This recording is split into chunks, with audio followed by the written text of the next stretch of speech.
We're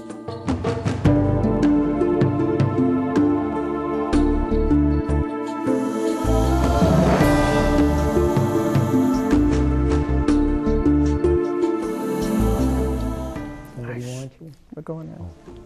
Hello. Thank you for watching us this evening. This is our second edition of Cool Down. I'd like to introduce you to my guest this evening, Dr. Marvin Katz, a PhD, and he has written a marvelous journal on the ethics of science. And he's a philosopher, teacher, and writer. His primary field of study is scientific exology, which is the value science. He has been a lifelong advocate for peace and ethics, which has a scientific foundation. Dr. Katz was a student of the Nobel Prize winner nominee committee, I may be saying that wrong, Robert S. Hartman. Dr. Marvin Katz's degrees are from the Boston University, a BA, the University of Chicago, MA, and a Southern Illinois University, a PhD. And he has tremendous lists of awards and fellowships, too numerous to mention, and I think he's glad because he wanted me to cut this short. So welcome, Marvin, and thank you for being here this evening. So my joy. Thank you. Would you tell me a little bit about your ethics of science? Science of ethics. Yes. Okay, be glad to.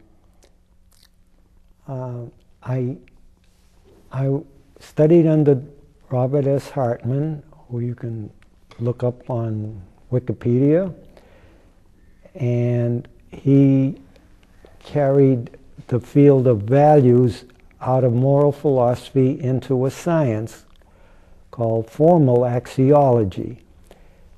And he gave us a foundation, and I built on that and applied the values science to ethics as one of its major applications. And by ethics, I mean civility, character,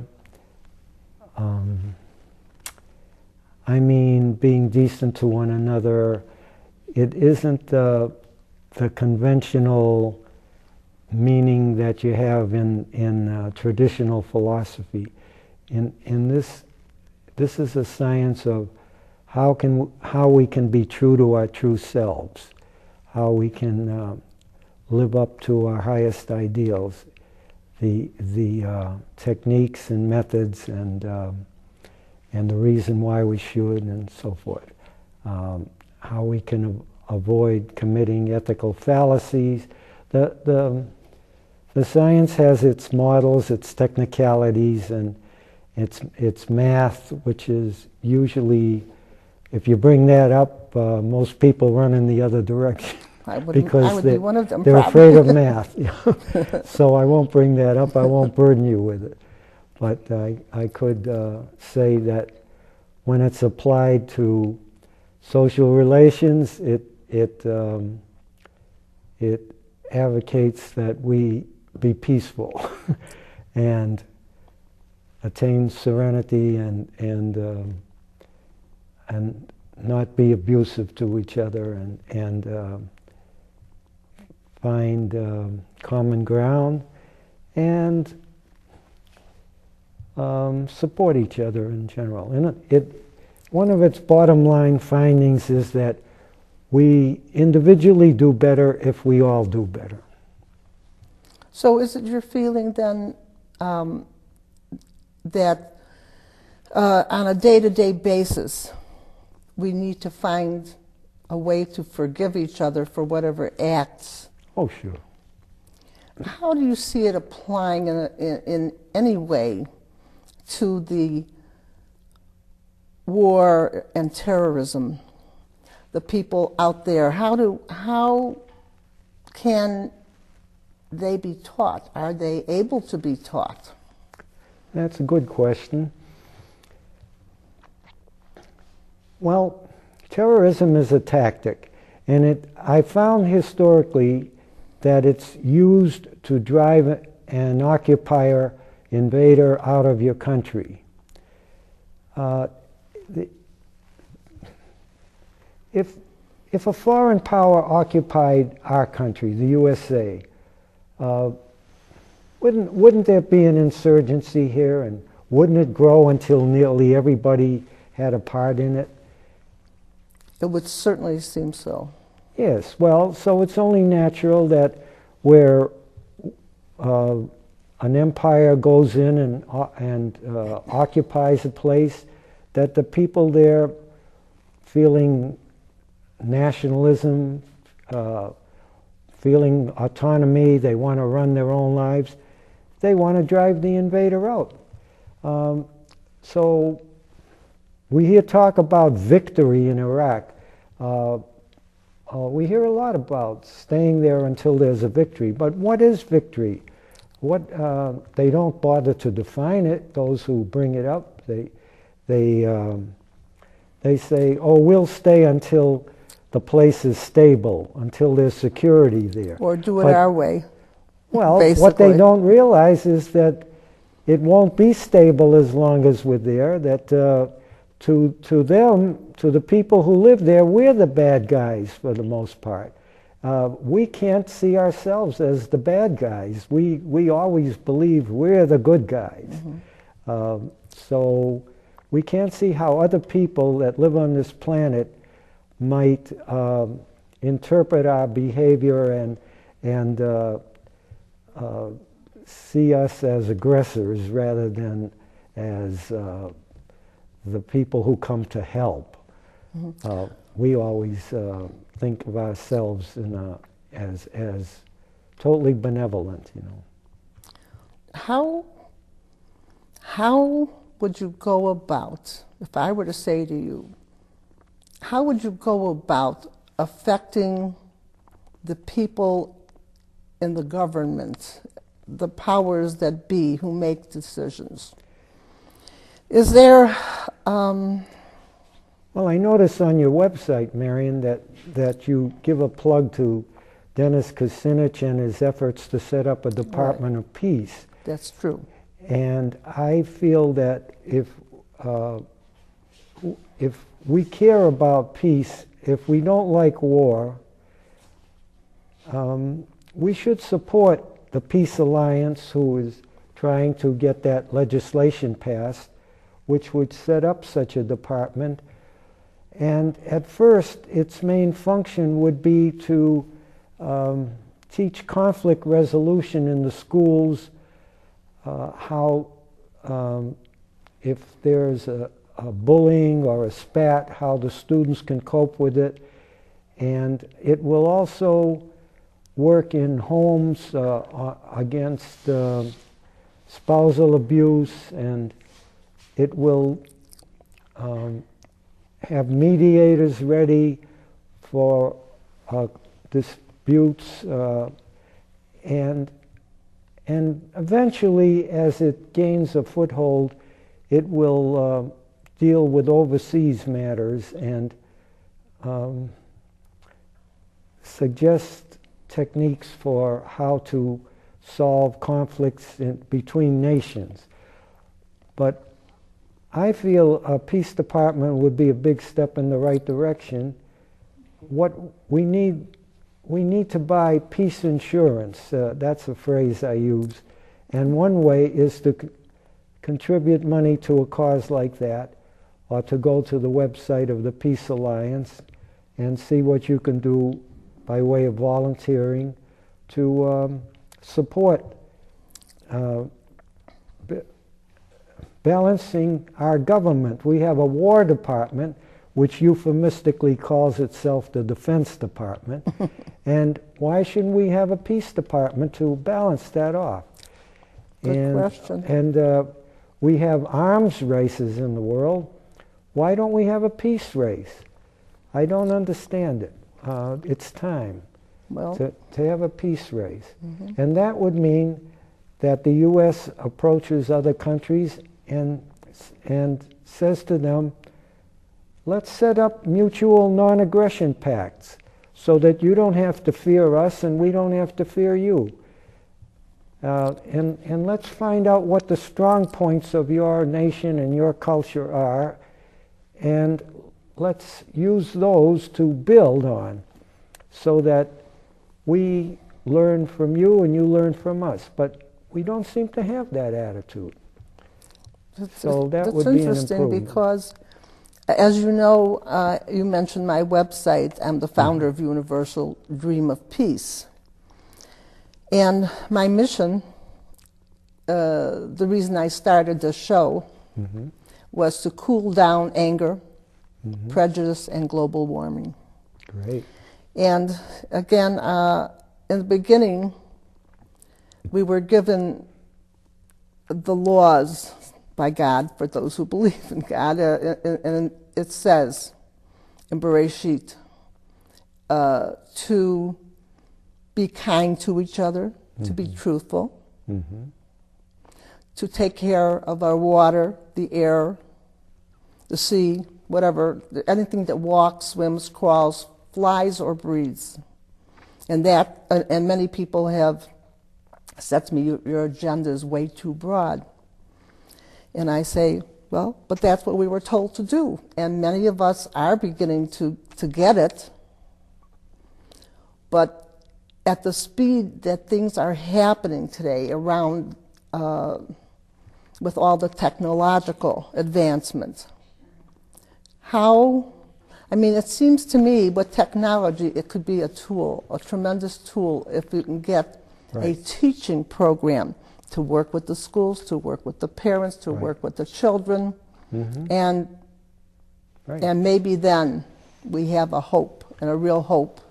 People are beginning to get it because I see my website is really being hit very heavily now. This is my third year doing Universal Dream of Peace, and at first I barely had anyone hitting, and now it's over 40 countries have been hitting my website, and over 6,700 people this month. Great. So I know something is happening. Great. You mentioned technology, and I bring that up to comfort people who are too pessimistic about the future of the world. Good information travels fast these days. Nobody can deny that.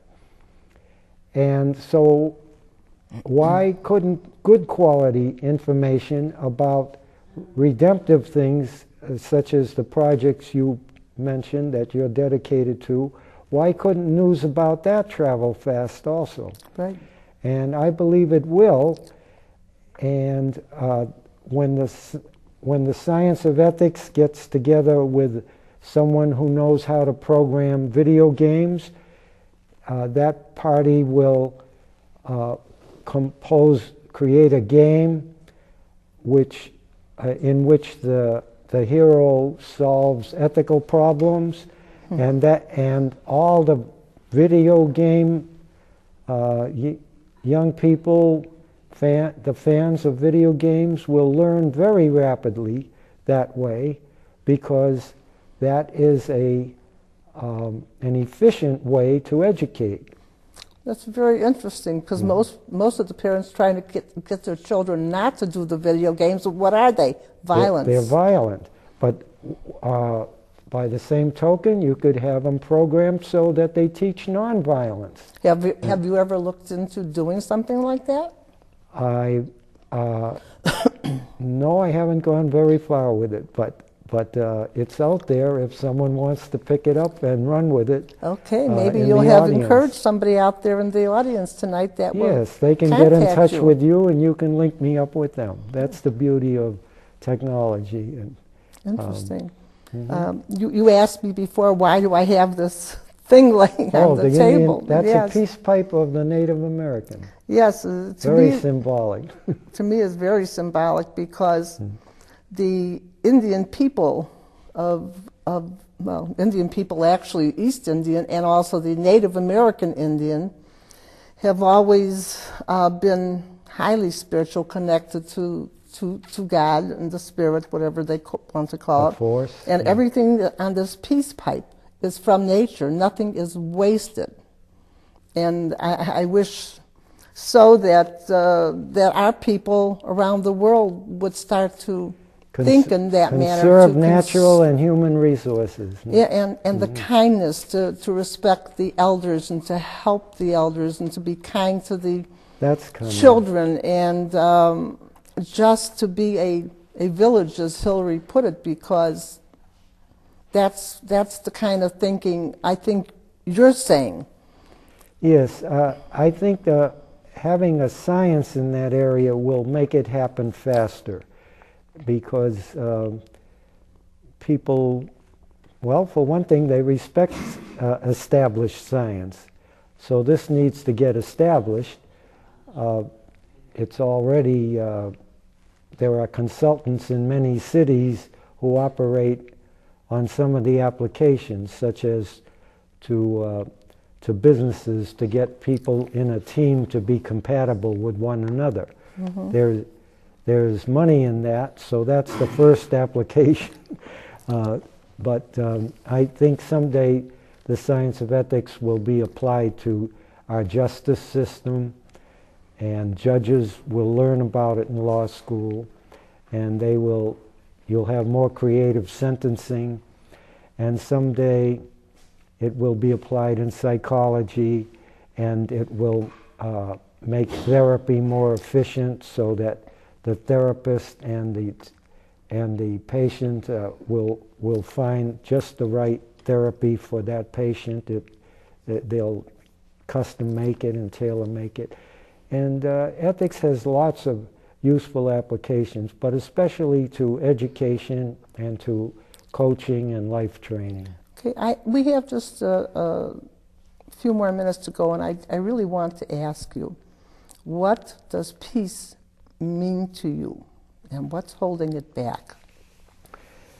Okay, that's a very good question. To me, when I say peace, it means civility, it means nonviolence, it means inclusivity. By that, I mean, who is in your circle? How wide is your ethical radius? That is, who do you identify with as part of your family? And for most people, they have no difficulty identifying with the strangers that they call my fellow countrymen. In other words, they reach out to their nation borders and they say, we're all Americans. And they can tolerate them or be non-judgmental about them or even forgive them because they say they're my people. But why can't we extend that radius and sweep in more into our circle and identify with the, let's say, the human race? And if we did, Amen. we would then include, we'd be more inclusive. So responsibility, individual responsibility is part of it, and inclusivity. But most of all, civility. Stop the name calling, stop putting people down, stop bossing people around. You'd like us to use nice kinder words. Yes, not commit be random acts of kindness and beauty, yes. When you do that, we'll have a better world.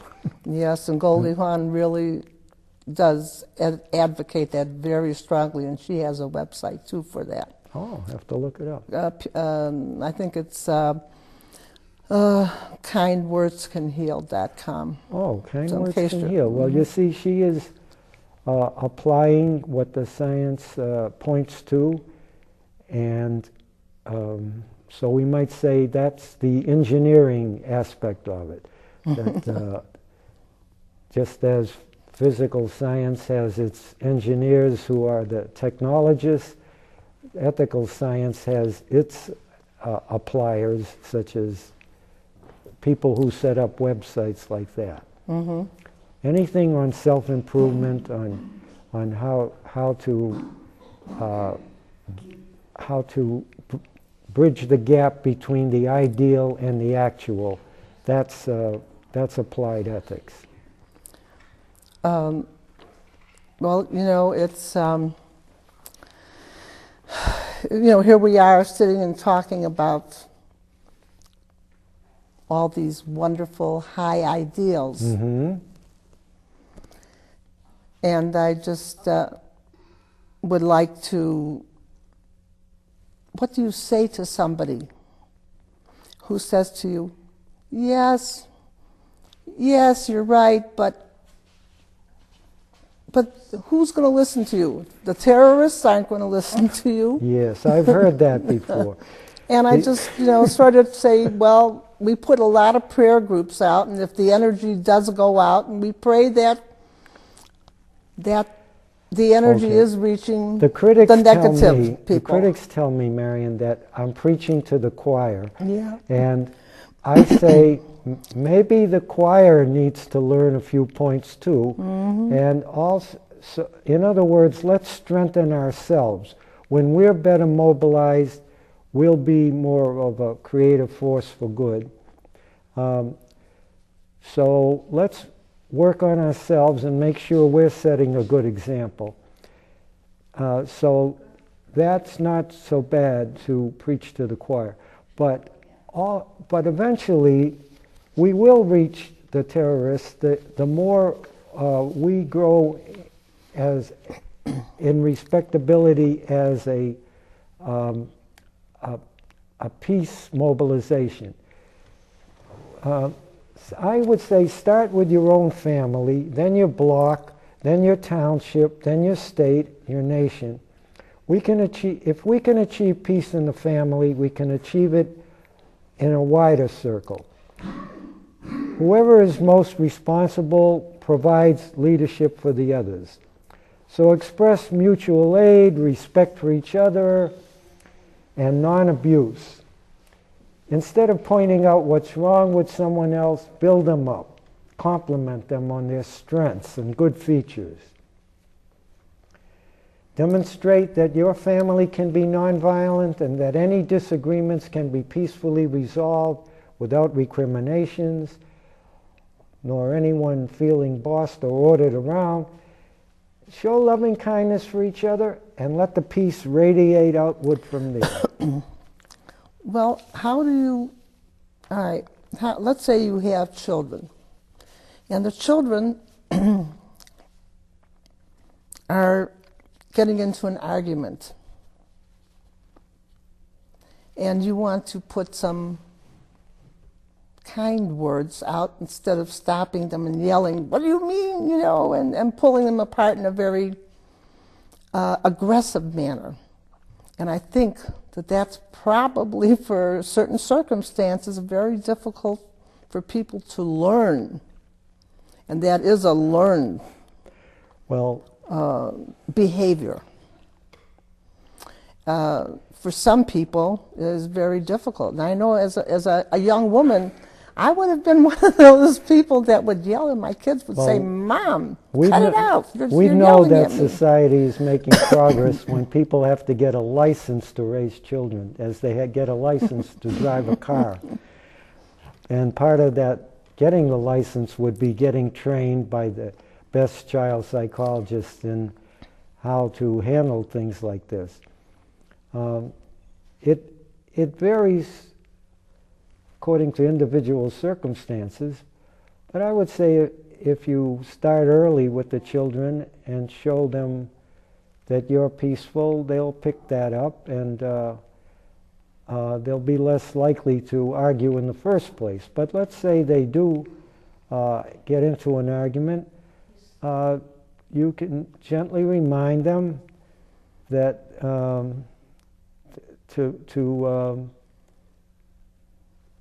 to support their sibling, you can stand in the middle of it if necessary, as a way of getting them apart. You can tell them to take a 10-second break and count, to kind of anger management or something. There are so many techniques that have been worked out that a parent should have in their tool chest, so to speak, in their repertoire, as to how to handle things like that. But I would say offer one of the kids a reward at that point, a little treat to eat or something to distract them from that argument. And if they don't get distracted, you take more drastic measures, but like physically picking them up and taking them away.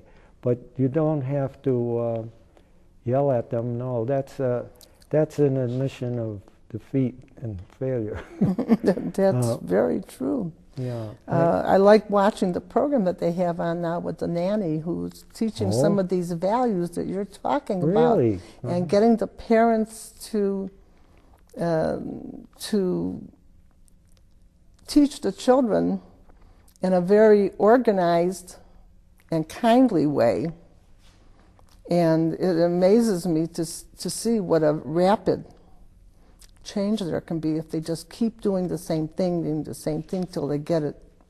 It's just not going to be, you're not going to put us against you, or the children know that they're loved, but there are rules and guidelines, and that they have to know that the guidelines are a continuing thing, that you don't split between the children. And so much of that happens in families, I think. That's right. And I know there are children need rules. They look for structure like that, and when they're very young.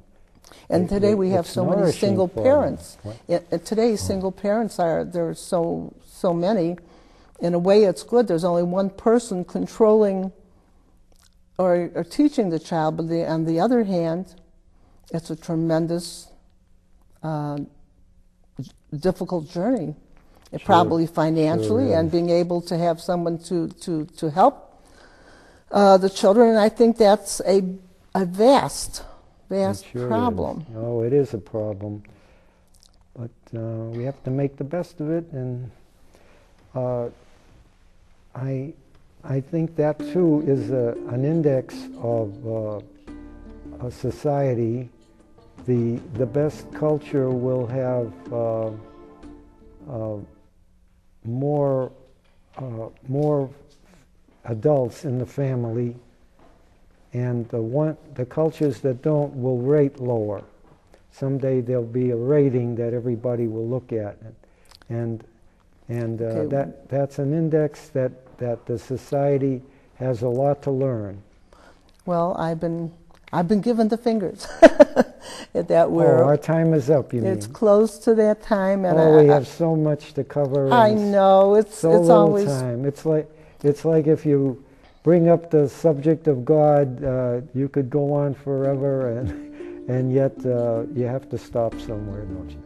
Yeah, according to the rules of the Comcast situation, yes. However, it's always a joy to see, to hear from you and read all your marvelous articles. Thank you. You're so. And anybody who wants to see Dr. Marvin Weiss's, pardon me, I'm on another world, Cats, at my website at www.workforworldpeace.org, and his Science of Ethics is there. You just click on the button, and you can view it in 2 different ways. So I want to thank you so much for being out here with me.